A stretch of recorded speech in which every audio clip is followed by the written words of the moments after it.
Continuando con los temas del primer año de la carrera de médico cirujano de la FES Zaragoza, ahora corresponde a la materia de histología.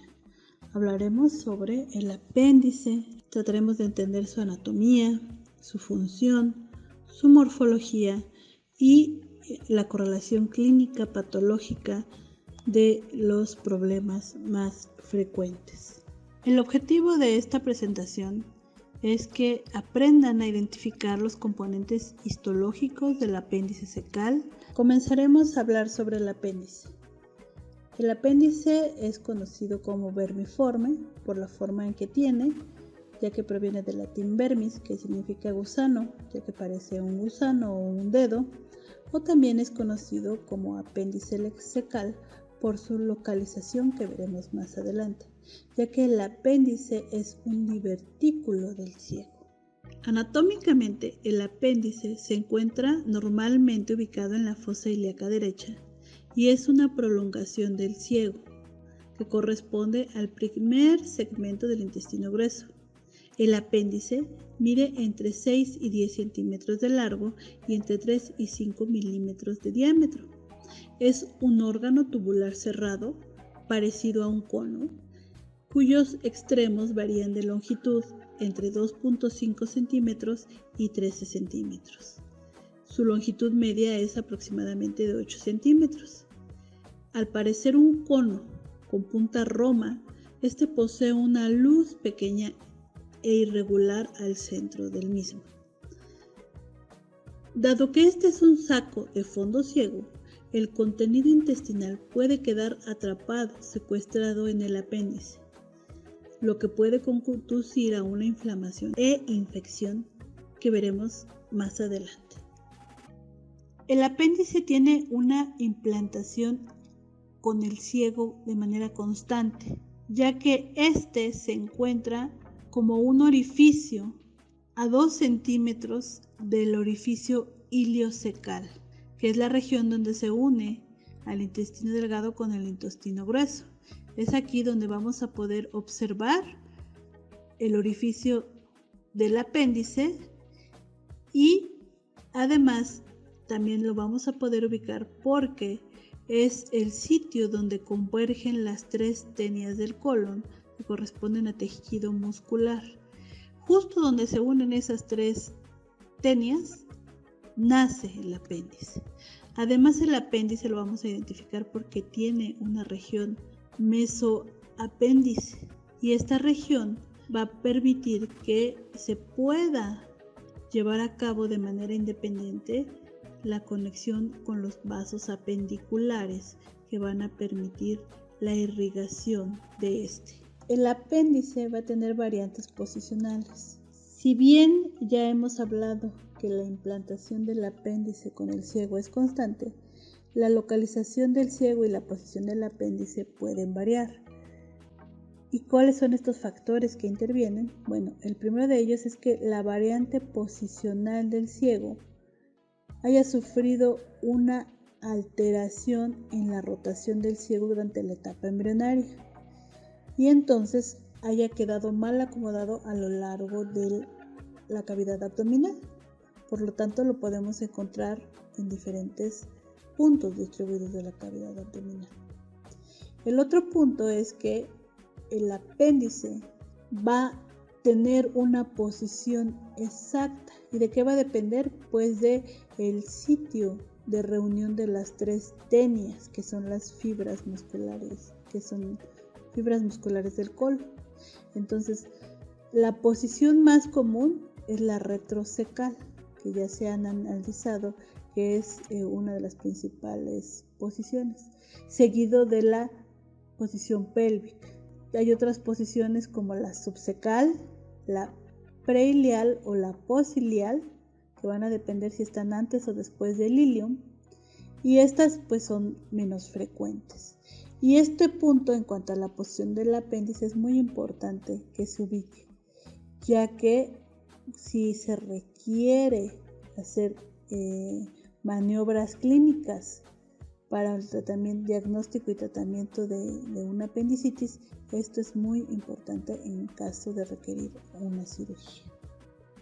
Con respecto a la función del apéndice, se ha observado que en los infantes y niños tienen una longitud relativa y absolutamente mayor que los adultos, ya que contienen nódulos linfáticos abundantes, lo que estaría indicando que cumple con la función inmunitaria, particularmente es capacitación de los linfocitos B, ya que el tejido linfoide aumenta al máximo entre los 12 y los 20 años de edad y a los 30 años se reduce a la mitad, al mismo tiempo que se atrofia este tejido linfoide y se produce una fibrosis progresiva que puede llegar incluso a la oclusión total o parcial de la luz en el caso de los ancianos. Como podemos ver en esta microscopía óptica del tejido linfoide, podemos encontrar en la estructura, que lo vamos a ver más adelante, tejido linfoide folicular y tejido linfoide difuso.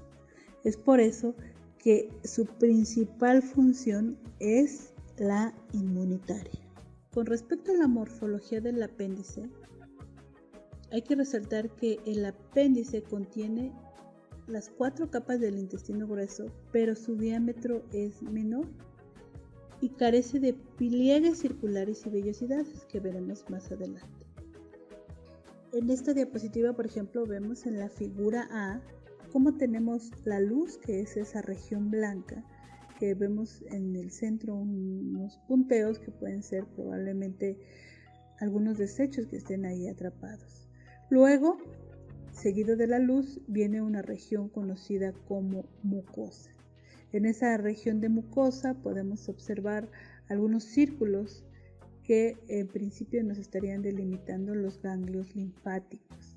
Posteriormente a ello vamos a encontrar otra región más delgada que es la submucosa y que observamos que cambia a color rojizo, para después observar la capa muscular externa que pareciera un anillo que recubre, para finalmente terminar con una capa delgada que es la serosa. Igual en esta tinción con hematoxilina eosina podemos observar la luz ahora pero en blanco. Luego tenemos la región de la mucosa, que se observan ya algunas características, que es la parte azul. Luego tenemos la submucosa, que se ve de un rosa más clarito. Y aquí en este caso, por ejemplo, los nódulos linfáticos están bien definidos, o sea, están definiendo el centro que es más claro. Ahí tenemos el centro germinal. Posteriormente tenemos la capa muscular externa y en esta corte no podemos ver claramente la parte serosa. En este otro corte transversal sacado del Rose podemos ver que en este apéndice de un preadolescente teñido con hematoxilina eosina vamos a identificar nuevamente, partiendo de la luz que vemos obstruida, que es la región blanca, que es este espacio señalado como L. Aquí podemos ver esta que es la luz. Luego vamos a tener la región de la mucosa, que aquí ya vamos a empezar a ver otras estructuras mejor definidas que en las anteriores, que ahorita vamos a platicar qué son. Luego vamos a tener la región de la submucosa, que en esta región vamos a encontrar inmersos los nódulos linfáticos que corresponden a LN. Y luego, después de la submucosa, vamos a tener a la capa muscular externa, señalada como ME, y finalmente la capa serosa, que es la S. Entonces, en esta región podemos identificar los 4 capas presentes en el apéndice. Como ya hemos venido mencionando, el apéndice va a contar con 4 capas. Ahora describiremos cada una de ellas, partiendo de la mucosa. La mucosa va a contar con un epitelio cilíndrico simple con microvellosidades y va a carecer de las vellosidades como lo tiene el colon. Además, va a tener una disminución en las glándulas o criptas del Lieberkühn y sus células caliciformes además también se van a ver escaseadas. Y además vamos a encontrar en esta región gran cantidad de células enterocromafines, que son caracterizadas por su contenido de serotonina y que estimula el peristaltismo. Luego hablaremos de la capa submucosa, donde encontraremos infiltrada con la mucosa los numerosos nódulos linfáticos con el que cuentan y que además le dan la característica a este órgano y que en algunos autores lo llegan incluso a llamar como la amígdala intestinal, por la capacidad que tiene de madurar y de madurar a los linfocitos y por lo tanto ser un órgano inmunitario. Y bueno, por tanto, la submucosa también va a tener una característica gruesa. Posteriormente vamos a tener a la capa muscular externa, que al igual que el intestino delgado va a contar con dos capas de músculo liso, una circular interna y una longitudinal externa. Y finalmente vamos a tener la capa serosa, que va a estar en contacto con el peritoneo visceral, compuesta por el epitelio mesotelio plano simple en su superficie, cubierto de la misma forma al mesenterio, que lo van a llevar a los vasos y a los nervios. En este corte transversal de apéndice ya es más claro que podemos identificar cada una de las estructuras. Iremos señalando de la luz, que es la que está al centro. Seguida podemos identificar la región mucosa, podemos identificar también claramente los nódulos linfáticos, podemos identificar la capa submucosa, podemos identificar la capa muscular externa, la región serosa y la región que aquí se ve como un velo que corresponde a la región mesoapéndice, que es donde están la irrigación de los vasos sanguíneos. Aquí ya un mayor aumento, ya podemos identificar pues estructuras más particulares de la mucosa. Aquí podemos ver claramente dónde está la luz por la región blanca, la región mucosa, y también podemos ver las glándulas o criptas de Lieberkühn, así como los nódulos linfoides. Ahora hablaremos de la correlación clínica patológica del apéndice. Como ya hemos visto, en la luz del apéndice a veces se ven obstáculos, se ven obstrucciones ahí. Cuando esto ocurre, hay una inflamación del apéndice que resulta por la obstrucción de esa luz, ya sea por materia fecales pesada, hiperplasia linfoidea, un cuerpo extraño, parásitos, un tumor carcinoide, así como también podría ocurrir una inflamación local del apéndice secundaria a algún agente infeccioso como Yersinia, Salmonella, adenovirus, entre otros. Y bueno, cuando esto pasa, empieza a aumentar la presión intraluminal y comienza a acumularse moco no drenado por la proliferación bacteriana, lo que produce distensión de la pared apendicular y ulceración de la mucosa.